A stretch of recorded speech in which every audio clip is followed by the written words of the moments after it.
Good morning. Kakatapos ko lang maglaba. Pero ipapadryer ko na lang, di ko na isasampay kasi nag-uumpisa ng maging makulimlim dito sa amin. Alam niyo naman, sabi ko sa inyo, bigla-bigla na lang ditong umuulan. Yan.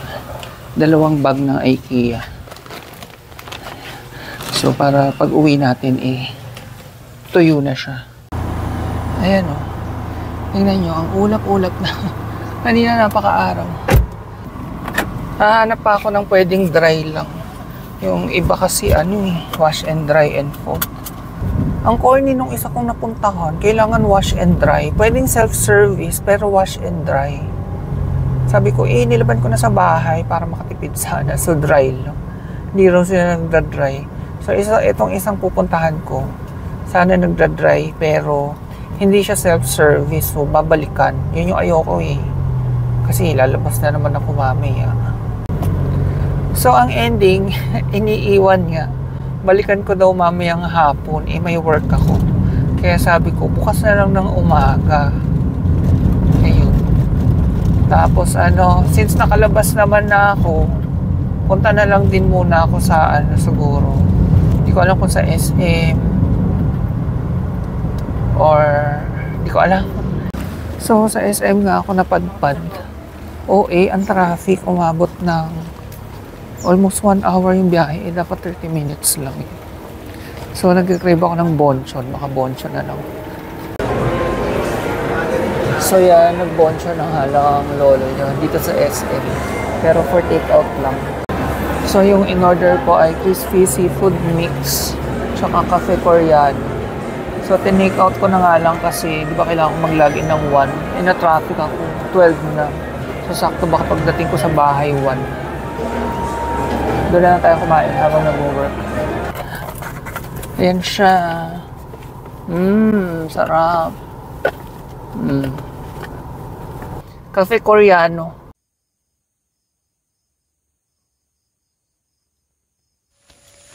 Kukunin ko lang yung pinadry and fold kong damit kahapon.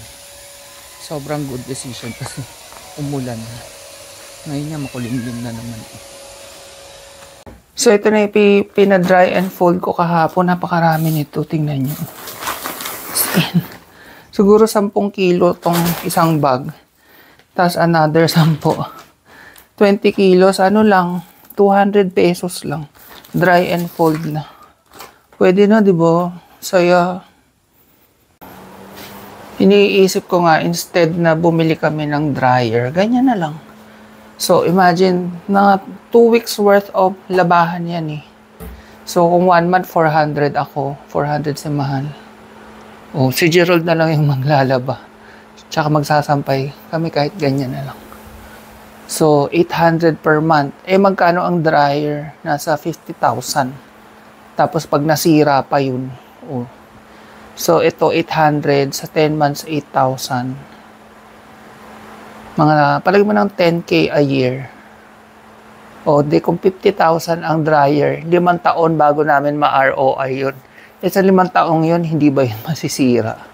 Di ba? Okay na to. Anyway, lalagay na lang sa cabinet kasi naka-fold na nga siya. Pag na-dry lang, walang fold, 80 lang.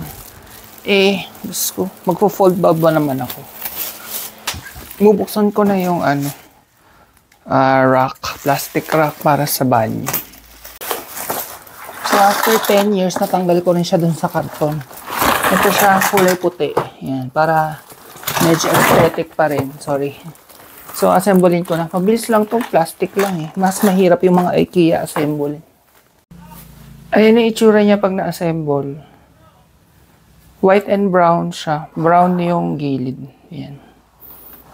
Tapos, hindi ko nalalagay itong gulong kasi gugulong-gulong lang sa banyo. Baka matapon pa yung mga laman. Kaya yan, yung itsura niya pag may laman na. Pwede naman, pwede na. Hindi naman sobrang kagandahan, pero at least hindi na siya kakalawangin kasi plastic yan. Magtatagal na siya.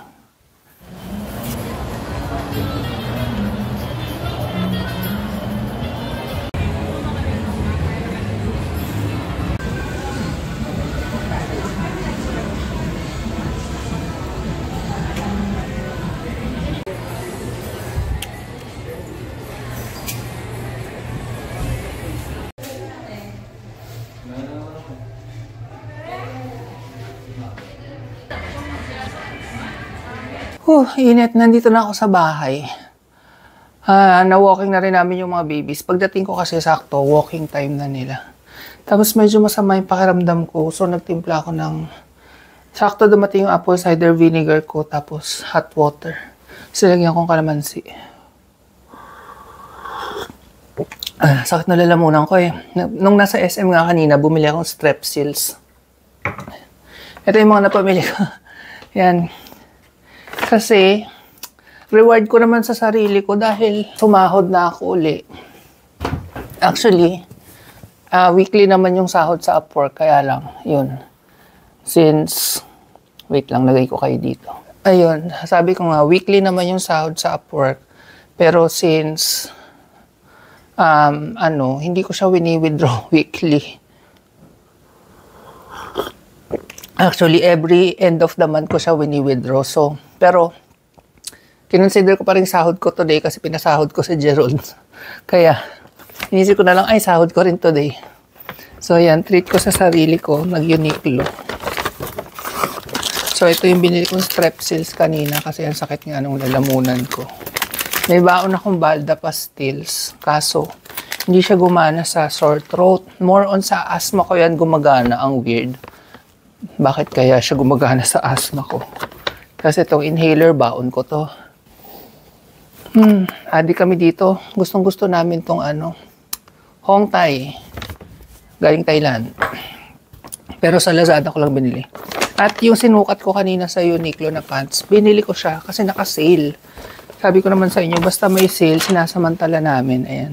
Olive green. Hindi nyo nahalata yung kulay, pero parang black dyan. Pero ayan. Olive green siya. Yan, nakita niyo naman na kung anong fitting niya sa akin kanina. Gustong-gusto ko siya. Para siyang Korean, ganyan. Gusto ko nga magpapayat para makapagsuot ako ng Korean. So, ayun. Ito lang naman binili ko. Isang item lang. Tapos, magyayaw-yaw sana ako. Kaso, ako kasi yung tao na pag kumakain ng ice cream, ayoko nang nakaupo lang.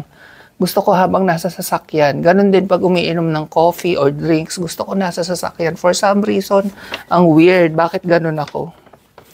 So sabi ko, hindi na lang ako magyayaw-yaw kasi mahirap naman kumain ice cream habang nagdadrive. So bumili lang ako ng drinks. Yun, habang nagdadrive. Anyway, end ko na yung vlog today. So yun yung aking me time. Nagluluto ako ng lugaw. Medyo masama kasi yung aking pakiramdam. So yan, lugaw tayo for breakfast.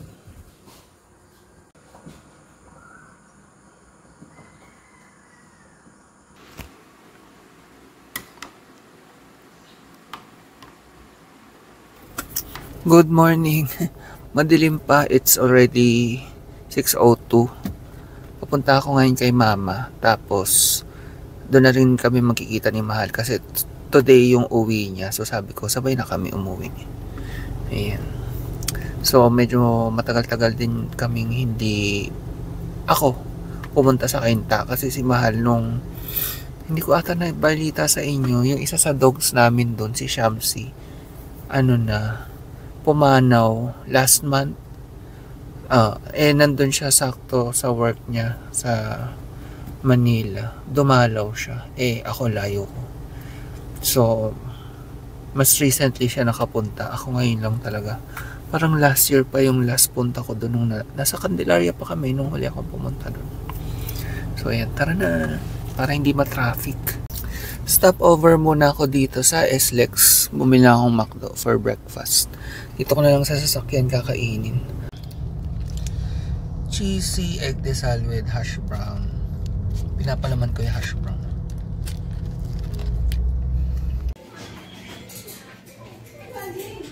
Kumakain si Prince. Prinsipe, kumakain. Lambing naman yan. So, nandito na nga ako sa Kainta. Sorry, naiwan ko yung mic ko sa sasakyan. Pinark ko sa Robinsons. Wala kasing maparkan dito.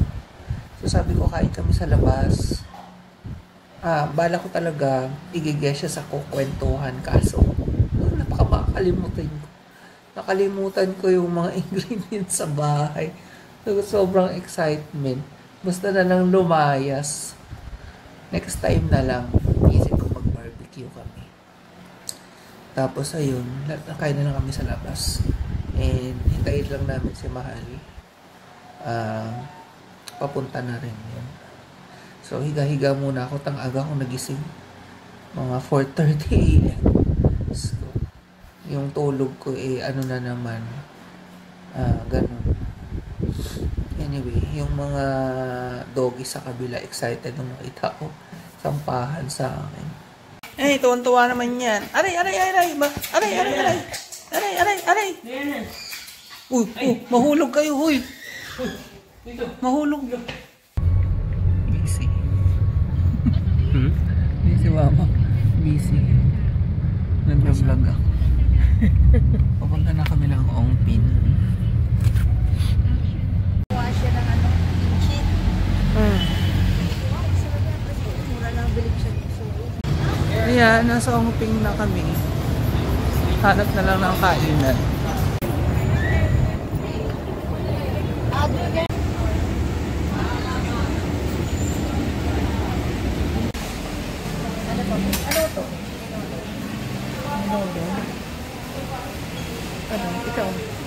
Ikaw muna, tapos pipili din ako.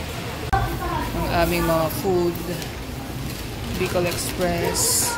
May tausi something, beef steak na vegetarian. So, parang na vegetarian. Ang dami nating food. Tapos, Shaolong Bao na vegetarian. Ito, ano to? Tofu, sausage, tsaka parang... Na vegetarian din. Vegetarian. Siya. Yan yung ang pinipilahan sa labas kahit vegetarian yan. Daming pila. And ito matamis. Sugar cane eh. Siyempre, sugar cane. Tikman na na? Oo.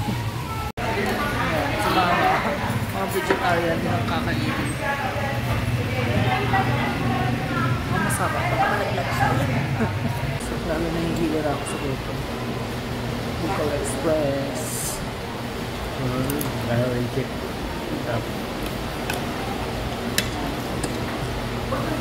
Ang lamot lang ng rice. Parang sa anong malapit. Biko yan. Ang anghang. May tausi. Tofu barbecue.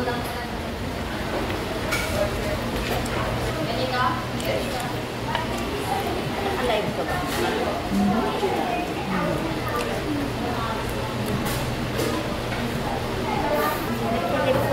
Sila rin may benta nito.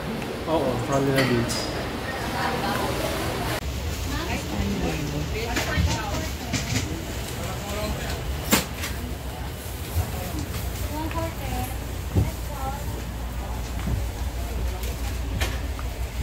Squid.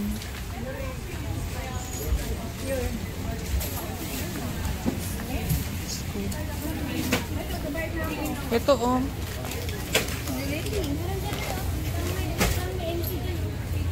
Parang sa Japan. Dami mabibili dito. Yan, bibili kami na miss namin yung Tita Rick sa Malaysia. Ang daming pwedeng mabili dito oh. Iba-ibang ano ng coffee. Iba-ibang klaseng coffee. Ang laki ng NBT no. Ito na yata yung pinakamalaking NBT. May basket talaga.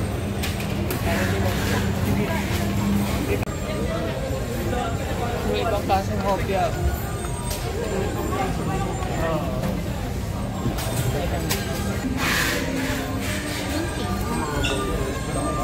Teka lang, may papakita ko sa inyo. Sisig.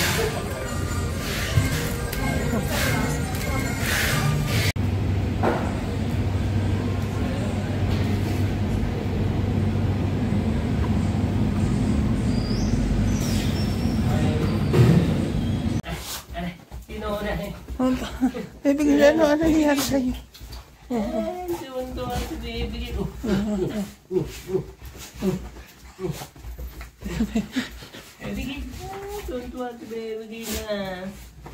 Oh, mag-away ha.